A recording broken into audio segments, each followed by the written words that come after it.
Terminator 2 Judgment Day adalah salah satu film yang memberi dampak besar dalam perkembangan dunia perfilman. T-1000 adalah karakter pertama yang mengkombinasikan hasil pindaian aktor ke dalam CGI. Practical effect atau efek tanpa komputer yang sering dipakai sama Nolan di film-filmnya, ternyata udah duluan diterapin sama James Cameron di film Terminatornya. Pakai miniatur, pakai gedung asli, atau bahkan pakai saudara kembarnya si pemeran. Saking berkualitasnya film ini di masa itu, nggak heran film ini berhasil ngeboyong beberapa piala Oscar. Dan nggak seperti film pemenang Oscar zaman sekarang yang boring setengah mampus, terus penontonnya juga sedikit. Nih film berhasil ngumpulin 520 juta dolar dari bioskop waktu itu. Kalau dikaliin sama inflasi antara tahun 91 sampai 2023, itu nilainya hampir 1,2 miliar dolar cuy. Karena kesuksesan ini, Carolco Pictures selaku salah satu perusahaan produksinya berkeinginan untuk mengajak James Cameron di proyek selanjutnya, Spider-Man.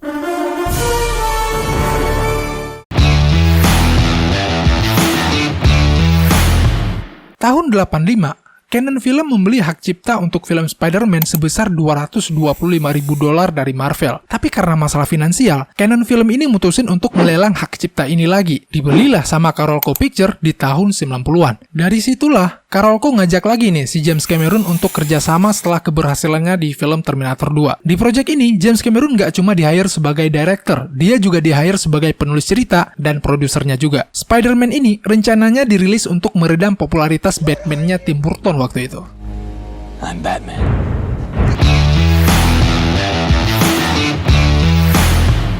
Kita tahu bahwa James Cameron merupakan salah satu sutradara paling ambisius yang pernah ada mungkin. Contohnya, proyek Avatar yang puluhan tahun ditunda sama dia gara-gara teknologi yang ada waktu itu belum mencapai keinginannya dia. Hal yang sama juga terjadi di film Spider-Man ini. Dari buku biografinya James Cameron, diceritain bahwa dia pengen ngebuat Spider-Man yang nggak biasa. Dia pengen versi Spider-Man yang lebih gelap.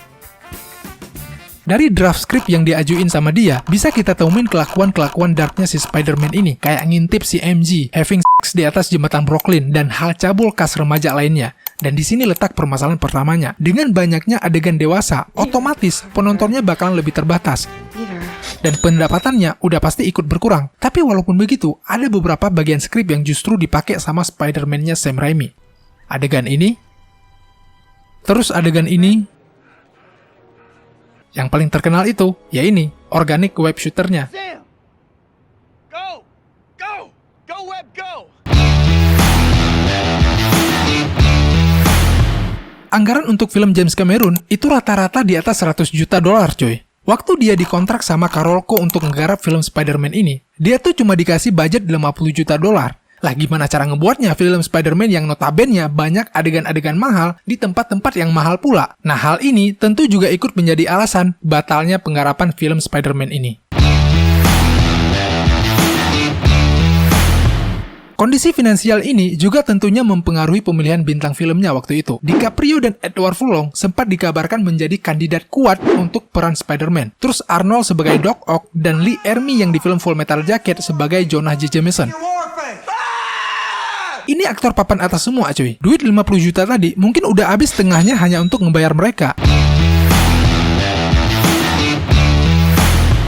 Tantangan nggak berhenti di seputaran finansial. Masalah legalitas juga menjadi penghambat terwujudnya Spider-Man ini. Waktu Cameron tanda tangan kontrak untuk ngegarap film Spider-Man ini, ada salah satu persyaratan yang menyebutkan bahwa James Cameron berhak memfinalkan kredit atas film ini. Ketika Carolco membeli hak paten Spider-Man dari Canon Film, ternyata perusahaan Carolco ini juga ngegandeng orang bernama Manahan Golan, ownernya perusahaan 21 Century Film. Jadi waktu Carolco beli hak paten Spider-Man, si Manahan Golan ini minta supaya nama dia disebutin sebagai produsernya di film Spider-Man apabila selesai. Karena dia mengklaim bahwa dia duluan tahu nih potensi besar dari karakter Spider-Man. Perusahaan Carolco sih setuju, tapi James Cameron yang berhak untuk memfinalkan kredit film ini justru enggak. Mulailah karut-marut masalah legalitas nih. Tuntut sana tuntut sini, sidang sana sidang sini, sampai akhirnya Carolco Toko picture Marvel dan 21st Century Film mendeklarasikan bangkrut. Karena bangkrut, somehow hak cipta Spider-Man kembali ke Marvel. Karena bangkrut, Marvel berusaha menjual lagi tuh hak cipta Spider-Man-nya. Di momen ini, James Cameron masih sempat untuk mencoba ngelobi perusahaan Fox untuk membeli hak cipta tersebut. Dan yes, ketikung sama Sony. Di tahun 99, Sony resmi membeli hak paten Spider-Man sebesar $7 juta cuy. Dari sanalah hadir film Spider-Man yang sangat legendaris garapan Sam Raimi di tahun 2002.